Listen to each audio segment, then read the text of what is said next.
سورہ الزخرف، زخرف کا معنی ہے سونا، تو یہ بھی سورۃ مکی ہے، یعنی مکہ المکرمہ میں اللہ تعالیٰ نے اس کو نازل فرمایا۔ تو اس سورت کا بنیادی اور مین جو سب سے بڑا موضوع ہے وہ ہے مشرکین مکہ کی تردید، جو ان کا عقیدہ تھا کہ اللہ تعالیٰ نے فرشتوں کو اپنی بیٹیاں بنایا، اور دوسرے نمبر پر پھر ان کا اس عقائد کا اور اس بات کا دعوے کا رد ہے جو وہ کہتے تھے کہ ہم اپنے آباء و اجداد کے دین پر چل رہے ہیں، اپنے آباء و اجداد کے دین پر۔ تو اللہ تعالیٰ نے پھر اس میں حضرت ابراہیم علیہ السلام کا تذکرہ کیا ہے کہ اگر تم اپنے آباء و اجداد کے دین کو ہی دین سمجھتے ہو تو پھر ابراہیم علیہ السلام کے پیچھے کیوں نہیں چلتے، کیونکہ ان کو سب اپنا پیشوا مانتے تھے۔ تو فرمایا انہوں نے شرک کا کھلم کھلا اعلان کیا تھا کہ شرک نہیں کرنا چاہیے، شرک کبیرہ گناہ ہے، تو پھر تم ان کے پیچھے کیوں نہیں چلتے۔ اور تیسری بات اس میں اللہ تعالیٰ نے یہ بیان کی ہے کہ مکہ کے مشرک کافر جو تھے وہ نبی اکرم صلی اللہ علیہ وسلم جب آئے نبی بنے تو کہنے لگے کہ کیا اللہ نے اس کو ہی معاذ اللہ نبی بنانا تھا کہ جس کے پاس نہ کوئی مال نہ دولت نہ کوئی پیسہ نہ گھر نہ بار، تو اگر نبی بنانا تھا تو کوئی سردار قسم کا آدمی بنتا جس کے پاس کوئی مال و دولت ہوتا۔ تو اللہ تعالیٰ فرماتے ہیں کہ یہ مال و دولت جو ہے یہ اللہ کے تقرب کا کوئی ذریعہ نہیں ہے، جس کو تم نے یہ سمجھ لیا ہے کہ مال و دولت جس کے پاس ہو تو وہ اللہ کا بڑا مقرب ہو جاتا ہے، یہ نہیں ہے۔ یہ تو مال و دولت اللہ تعالیٰ جس کو چاہتے ہیں دیتے ہیں، جس کو چاہتے ہیں نہیں دیتے۔ تو پھر اللہ تعالیٰ نے اسی میں اللہ پاک نے حضرت موسیٰ علیہ السلام کا اور فرعون کا بھی تذکرہ کیا ہے کہ موسیٰ علیہ السلام جو تھے وہ اللہ کے نبی تھے، ان کے پاس پیسہ نہیں تھا، مال و دولت نہیں تھا۔ ادھر فرعون تھا جو انا ربکم الاعلی کا دعویٰ کرتا تھا، جو بادشاہ بھی تھا، سب کنٹرول اس کے پاس تھا، لیکن جب انجام کی باری آئی تو اللہ تعالیٰ نے بڑے مال و دولت والے کو غرق کر دیا، اور جس کے پاس پیسے نہیں تھے اللہ تعالیٰ نے اس کو کامیاب کر دیا۔ تو اس لیے اللہ تعالیٰ فرماتے ہیں یہ مال و دولت کا ہونا کوئی چیز نہیں ہے۔ تو اگر اللہ تعالیٰ فرماتے ہیں مال و دولت کا مسئلہ ہوتا تو پھر میں تو کافروں کو ایک پانی کا گھونٹ بھی نہ دیتا پینے کے لیے، تو میں نے تو ان کو سونے چاندی سے نواز دیا ہے۔ تو یہ ہے سورت کا معنی سورہ زخرف، کہ یعنی زخرف کا معنی سونا، کہ اللہ تعالیٰ نے کافروں کو بہت زیادہ سونا چاندی دیا ہوا ہے، تو اس لیے تاکہ کو ان کے دل کی خواہش کوئی باقی نہ رہ جائے، تو ان کے لیے دنیا میں ہی ہے جو کچھ ہے، لیکن مومنوں کے لیے، مسلمانوں کے لیے آخرت میں ہے۔ آج ادھر کسی کے پاس تولہ 2 تولے یا کلو 2 کلو یا 5 کلو جتنا بھی کتنا وہ کر لے گا سونا، لیکن انشاءاللہ کل قیامت کے دن مومن جنت میں جائیں گے تو اللہ کے نبی صلی اللہ علیہ وسلم فرماتے ہیں جہاں جہاں تک مومن کے وضو کا پانی پہنچتا ہوگا وہاں تک اللہ تعالیٰ اس کو سونے اور چاندی کے زیورات پہنا دیں گے، اور سونے چاندی کے کنگن جنتیوں نے پہنے ان کے، جیسے عورتیں پہنتی ہیں نا کڑے یا کنگن کہتے ہیں، تو آج کل تو چوڑیاں ہیں، پہلے وقتوں میں ہوتے تھے یہ بڑے بڑے کنگن، تو وہ مومنوں نے بازو میں پہنے ہوئے ہوں گے، تو سونے اور چاندی کے برتن ہوں گے، سونے اور چاندی کے ہی بیڈ اور صوفے کرسیاں وغیرہ میز ٹیبل جو بھی ہوگا ساز و سامان سب سونے چاندی کا ہوگا، اتنا سونا چاندی ہوگا۔ تو آج آپ نے فرمایا کہ جو میرا امتی سونا اور ریشم استعمال نہیں کرے گا تو کل قیامت کے دن اللہ تعالیٰ اس کو سونا اور ریشم جنت میں عطا کریں گے۔ اگر وہ جنت میں چلا گیا مسلمان مومن، تو سونا اور ریشم دونوں حرام ہے مسلمانوں کے لیے، البتہ چاندی جو ہے حلال ہے، لیکن وہ بھی کم جو استعمال کرنی ہے۔ ایک انگوٹھی جو ہے غالباً 3 ماسہ اس کا آتا ہے کہ 3 ماسے تک وہ انسان انگوٹھی چاندی کی بنا کے پہن سکتا ہے، لیکن اس سے زیادہ نہیں۔ سونا تو ویسے ہی حرام ہے نا، وہ تو ایک ماسہ بھی ذرہ بھی حلال نہیں ہے مسلمان کے لیے، تو اس لیے اللہ تعالیٰ نے اس کا نام سورہ الزخرف رکھا ہے۔ تو اس کی آیت نمبر 35 میں انشاءاللہ العزیز اس کا آگے چل کے تذکرہ آئے گا۔ تو اللہ تعالیٰ فرماتے ہیں حامیم والکتاب المبین، تو حامیم وہی ہے پھر جو پیچھے ہم پڑھ کر ہیں سورہ بقرہ کے آغاز میں، جس کو حروف مقطعات کہتے ہیں، اور دیگر کئی صورتوں کے آغاز میں بھی ہم نے پڑھا ہے، تو اس کا معنی مفہوم اللہ تعالیٰ ہی بہتر جانتے ہیں۔ تو فرمایا والکتاب المبین، اور کتاب ہے واضح، یعنی یا حامیم کا معنی ہوتا ہے قسم، یعنی قسم ہے، اور کتاب مبین واضح کتاب کی۔ انا جعلناہ قرآنا عربیا لعلکم تعقلون، بے شک ہم نے بنایا ہے اس کو قرآن عربی تاکہ تم سمجھ سکو۔ وَإِنَّهُ فِي أُمِّ الْكِتَابِ لَدَيْنَا لَعَلِيٌّ حَكِيمٌ، اور بے شک وہ ام الکتاب میں ہے ہمارے پاس، البتہ وہ بلند ہے اور حکمت والی ہے۔ اللہ تعالیٰ فرماتے ہیں ہمیں قسم ہے کہ ہم نے اس کتاب کو واضح بیان کیا ہے۔ تو واضح سے کیا مراد ہے کہ اس میں حلال و حرام کی اور دیگر چیزوں کی اللہ تعالیٰ نے وضاحت فرما دی ہے۔ کوئی چیز ایسی نہیں ہے جو مبہم ہو، جنت ہو یا جہنم ہو، منافق ہوں یا مسلمان ہوں، کافر ہوں یا توحید پرست ہوں، شرک ہو یا کفر ہو، آسمان و زمین ہو، کوئی بھی چیز ہو اللہ تعالیٰ نے ایسی نہیں جو مبہم رکھی ہو، ہر چیز کی وضاحت کر دی ہے، یعنی کھول کھول کے اس کو بیان کر دیا ہے۔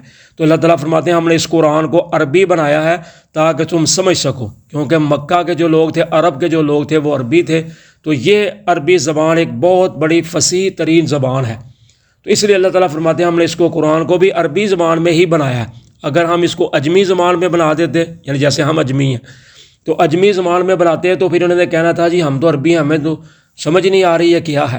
تو اس لیے اللہ تعالیٰ نے مکہ کا اور عرب کا خاص کر کے یہ عذر جو تھا وہ اس کو ختم کر دیا کہ کل کو یہ نہ کہہ سکیں ہمیں تو سمجھ ہی نہیں آ رہی ہے کیا چیز ہے، تو اس لیے اللہ نے اس قرآن کو نازل ہی عربی زبان میں کیا۔ تو اللہ تعالیٰ فرماتے ہیں یہ قرآن ہمارے پاس، یعنی ام الکتاب تو مراد لوح محفوظ میں محفوظ ہے، اور یہ کتاب بلند بھی ہے اور بڑی حکمت والی بھی کتاب ہے، یعنی اس کا مقام بہت ہے۔ تو اللہ تعالیٰ کے لوح محفوظ میں اس کو رکھا ہوا تھا، تو جیسے جیسے اس کی ضرورت پڑتی رہی اسی طرح اللہ تعالیٰ پھر اس کو نازل کرتے رہے، تو آخر کار اللہ تعالیٰ نے پھر اس کو حجۃ الوداع کے موقع پہ اللہ تعالیٰ نے اس کو مکمل کر دیا، یعنی قرآن کو بھی مکمل کر دیا، دین اسلام کو بھی مکمل کر دیا۔ تو نبی اکرم صلی اللہ علیہ وسلم کی زندگی پاک میں اللہ تعالیٰ نے اس کو مکہ میں، مدینہ میں، مختلف مقامات پہ جیسے جیسے ضرورت پڑتی رہی اللہ تعالیٰ اس کو لوح محفوظ سے اتارتے رہے۔ تو یہ ہے اللہ تعالیٰ فرماتے ہیں کہ یہ لوح محفوظ میں ہمارے پاس تھی، اور بلند بھی ہے اور حکمت والی بھی ہے، یعنی اس جیسی کوئی کتاب نہیں ہے جو حکمت و دانائی پر مبنی ہو۔ أَفَنَضْرِبُ عَنْكُمُ الذِّكْرَ صَفْحًا، کیا ہم اس نصیحت کو تم سے ہٹا لیں گے، پھیر لیں گے تمہارے اعراض کرنے سے، أَن كُنتُمْ قَوْمًا مُسْرِفِينَ، کہ تم قوم ہو حد سے گزرنے والی۔ تو اللہ تعالیٰ فرماتے ہیں کیا تم اعراض کر رہے ہو، یعنی اس کتاب کو مان نہیں رہے، اس کتاب کو پیچھا کر رہے ہو، یعنی اس کو مانتے نہیں، تو کیا ہم تمہارے نام ماننے کی وجہ سے ہم تم سے نصیحت کو ہٹا لیں گے؟ یہ نہیں ہو سکتا، تم مانو یا نہ مانو ہم نے نصیحت کرتے ہی رہنا ہے، کیوں کہ تاکہ ہم اس کی ایک حجت قائم کرنا چاہتے ہیں۔ دوسرے نمبر پر ہے تم نہیں مانتے تو نہ مانو، کوئی نہ کوئی تو مانے گا نا، کوئی کسی نہ کسی کو تو اثر ہوگا اس قرآن کا۔ جیسے کہ مکہ میں جو بڑے بڑے سردار تھے انہوں نے نہیں مانا، لیکن ماننے والوں جو دوسرے تھے انہوں نے مان لیا۔ تو اللہ تعالیٰ فرماتے ہیں ہم اس کو ایک حجت بھی قائم کرنا چاہتے ہیں تاکہ کل کو تم یہ نہ کہو کہ ہم نے تو ایک دفعہ کہا تھا تو تم نے آگے سے منہ ہی موڑ لیا۔ تو اس لیے آتا ہے کہ کسی کو واعظ و نصیحت کرو تو اگر وہ نہیں مانتا تو اس کا مطلب یہ نہیں اس کو چھوڑ دو۔ جیسے آج لوگ کہتے ہیں جو کوئی کرتا ہے کرنے دو، تم کیوں اس کو بار بار کہتے ہو نماز پڑھو، بار بار کہتے ہو یہ کام، اس نے زان سنی نہیں ہے، اس کو پتہ نہیں ہے، وہ مسلمان نہیں ہے۔ بھائی سب کچھ ٹھیک ہے لیکن اس کو دہرانا چاہیے، اس کو یاد دہانی کرانا چاہیے، آگے مانے یا نہ مانے۔ کل کو یہ نہ ہو سکے کوئی کہے جی اللہ جی مجھے تو کسی نے بتایا ہی نہیں، میرے پاس تو کوئی آیا ہی نہیں بتانے والا۔ اس لیے نصیحت کرتے رہنا چاہیے لیکن اخلاق اچھا رکھنا چاہیے، غصہ، ناراضگی، ہٹ درمی، زبان سخت نہیں ہونی چاہیے، پیار محبت کے ساتھ دعوت دینا چاہیے، کوئی مانے یا نہ مانے۔ لیکن آج ہم فوری طور پر کفر کا فتویٰ لگا دیتے ہیں، تو یہ نہیں لگانا چاہیے، کیونکہ کوئی پتہ نہیں زندگی میں کسی وقت انسان کا انقلاب آ جائے۔ آپ فرماتے ہیں کئی دفعہ ایسا ہوتا ہے کہ بندہ ساری زندگی گناہ والے کام کرتا رہتا ہے تو قریب ہے کہ وہ جہنم میں چلا جائے، ایک بلشت رہ جاتی ہے اس کی جہنم میں جانے کے لیے، لیکن اللہ تعالیٰ ایسی اس کو توفیق دیتا ہے، وہ توبہ کر لیتا ہے، جنت میں چلا جاتا ہے۔ کئی دفعہ ایسا ہوتا ہے ساری زندگی بندہ نیک کام کرتا رہتا ہے تو ایک بلشت رہ جاتی ہے اس کی جنت میں جانے میں، تو اس سے کوئی ایسا کفر کلمہ نکل جاتا ہے، ایسا کام ہو جاتا ہے کہ وہ جہنم میں چلا جاتا ہے۔ اس لیے زندگی میں کسی پر انسان کفر کا فتویٰ نہیں، جہنمی کا نہیں لگا سکتا، تو البتہ نصیحت کرتے رہنا چاہیے۔ تو اللہ تعالیٰ فرماتے ہیں کیا تم حد سے اگر گزر گئے ہو تو کیا ہم تم سے یہ نصیحت کرنا ہٹا دیں؟ یہ نہیں ہوگا، ہم نصیحت کرتے ہی رہیں گے تم کو۔ نبی اکرم صلی اللہ علیہ وسلم کو پتھر بھی مارے گئے، آپ کے گلے میں کپڑا بھی ڈالا گیا، آپ کو قید بھی کیا گیا، کئی طرح کی تکلیفیں دی گئی، لیکن آپ نے کام نہیں چھوڑا، کام آپ کرتے رہے۔ تو چلو یہ نہیں تو کوئی نہ کوئی تو مانے گا نا. تو آخر وقت آیا کہ انہیں ہی کی نسلوں نے مانا تھا. پھر وَكَمْ أَرْسَلْنَا مِن نَبِيٍّ فِي الْأَوَّلِينَ، اور کتنے ہی ہم نے رسول بھیجے پہلے لوگوں میں، نبی بھیجے، رسول بھیجے. وَمَا يَأْتِيهِم مِّن نَبِيٍّ، اور نہیں آتے تھے ان کے پاس کوئی نبی، إِلَّا كَانُوا بِهِ يَسْتَهْزِئُونَ، مگر تھے وہ اس کو مذاق کرتے. یا جو بھی لاتا تھا ان کے پاس کوئی نبی تو تھے وہ اس کو مذاق کرتے. تو اللہ تعالیٰ فرماتے ہیں ہم نے آپ سے پہلے بھی کئی رسول نبی بھیجے ہیں، لیکن جب بھی کوئی نبی آیا تو انہوں نے اس کا مذاق ہی اڑایا کہ جو جی یہ نبی بن سکتا ہے، معاذ اللہ. طرح طرح کے انہوں نے نبیوں کے عیب نکالے، پریشان کیا. لیکن اللہ تعالیٰ فرماتے ہیں فَأَهْلَكْنَا أَشَدَّ مِنْهُمْ بَطْشًا وَمَضَىٰ مَثَلَ الْأَوَّلِينَ، پس ہم نے ہلاک کر دیا جو زیادہ سخت تھے ان سے طاقت کے لحاظ سے، اور ہم نے ان کا قصہ جو تھا اس کو گزرا ہوا کر دیا. اللہ تعالیٰ فرماتے ہیں یہ مکے والے جو ہیں ان سے وہ زیادہ قوت میں، طاقت میں، ڈال ڈول میں، قد کاٹ کے لحاظ سے، مال و دولت کے لحاظ سے، ہر لحاظ سے ان سے زیادہ وہ سخت تھے. تو ہم نے ان کو بھی پکڑ لیا. وَمَضَىٰ مَثَلُ الْأَوَّلِينَ، اور ہم نے ان کی مثال گزری ہوئی کر دی، یعنی ان کا قصہ ہی ختم کر دیا. تو آج ان کا نام و نشان بھی موجود نہیں ہے. تو اللہ تعالیٰ فرماتے ہیں یہ مکے والے کیا چیز ہیں، ان کو غور و فکر کرنا چاہیے. اگر ہم نے ان کو تباہ و برباد کر دیا، پکڑ لیا ہے، تو ان کو بھی ہم پکڑ سکتے ہیں. لیکن مین وجہ صرف یہی ہے کہ اللہ تعالیٰ نے فرمایا سورہ الانفال میں کہ جتنی دیر تک آپ ان میں موجود ہیں نا، ہم اس وقت تک ان پر عذاب نہیں بھیج سکتے، کیونکہ آپ نے آپ کو رحمت بنا کر بھیجا ہوا ہے. تو اس لیے جتنی دیر تک آپ ان میں موجود ہیں، تو جب آپ مکہ سے ہجرت کر کے چلے گئے تو پھر اللہ تعالیٰ نے ان کو عذابوں میں پکڑ لیا. پھر آخر وقت آیا کہ جب نبی اکرم صلی اللہ علیہ وسلم 8 ہجری کو فاتح مکہ بن کے آئے تو 10,000 آپ کے ساتھ صرف صحابہ تھے. تو پورا مکہ تھا ادھر، جو بڑے بڑے چودھری، بڑے بڑے سردار تھے جنہوں نے نکالا تھا. تو آج 10,000 صحابہ ہیں آپ کے ساتھ ہیں. تو آج آگے دوڑ رہے ہیں، آج چھپنے کے لیے کوئی جگہ تلاش کر رہے ہیں، آج کسی نہ کسی کی امان چاہ رہے ہیں. تو آپ نے پھر بھی ان کو معاف کر دیا.